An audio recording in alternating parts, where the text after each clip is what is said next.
Imagine you are floating, completely alone, 8 billion kilometers from the nearest human being.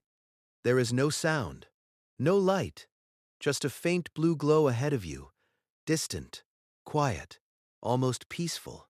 You drift closer. The planet looks calm, almost inviting, like something pulled from a dream. It is not a dream. The moment you enter Neptune's atmosphere, you have exactly 30 seconds before this planet turns you into something unrecognizable. From the outside, Neptune looks like a jewel, deep cobalt blue, swirling with pale white clouds ringed with faint halos of ice and dust. Astronomers call it the ice giant. It is, without question, one of the most visually stunning objects in the entire solar system. But something is wrong. Those white swirls aren't clouds the way Earth has clouds. They are storms the size of entire continents, moving faster than anything in recorded human history. That serene blue surface isn't a surface at all. It's a trap. A slowly tightening planet-sized trap. And you are already inside it. Here is the first thing Neptune does to you. The wind hits. Not wind like a hurricane. Not wind like anything you have ever felt or feared. Neptune's winds move at 2,100 kilometers per hour, faster than the speed of sound on Earth, and 3 times stronger than the most violent storm ever recorded on our planet. These winds don't knock you down. They don't throw you. They shred you. They disassemble you at a molecular level. A steel spacecraft moving through those gusts would experience forces that bend metal like warm plastic. NASA's Voyager 2, the only probe to ever visit Neptune, detected these winds in 1989, and the data came back almost incomprehensible. Scientists stared at the numbers and didn't believe them at first. The planet receives almost no heat from the sun, and yet somehow generates the most violent atmospheric chaos in the entire solar system. But here's the problem. The wind is just the beginning. As you fall deeper into Neptune, the atmosphere thickens into something that has no name in everyday human language. Somewhere between gas and liquid, between comprehensible and impossible. The pressure builds so fast that your body doesn't compress. It collapses, every part of you crushed simultaneously, from every direction, with a force millions of times greater than anything on Earth's surface. You don't die slowly.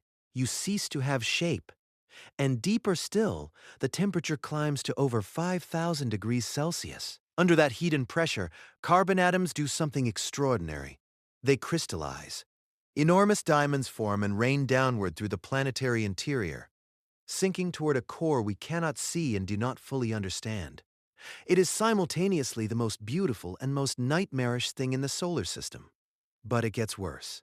In 1989, Voyager 2 photographed something on Neptune that silenced rooms full of scientists. A storm. A single, enormous rotating storm, larger than the entire planet Earth, spinning in perfect, terrible symmetry. They called it the Great Dark Spot. Then, 6 years later, they looked again. It was gone. Not weakened. Not smaller. Completely erased. And in its place, a new one forming somewhere else entirely. As if Neptune grows them like tumors, discards them, and begins again on a schedule we have never decoded and may never understand. But that's not even the worst part.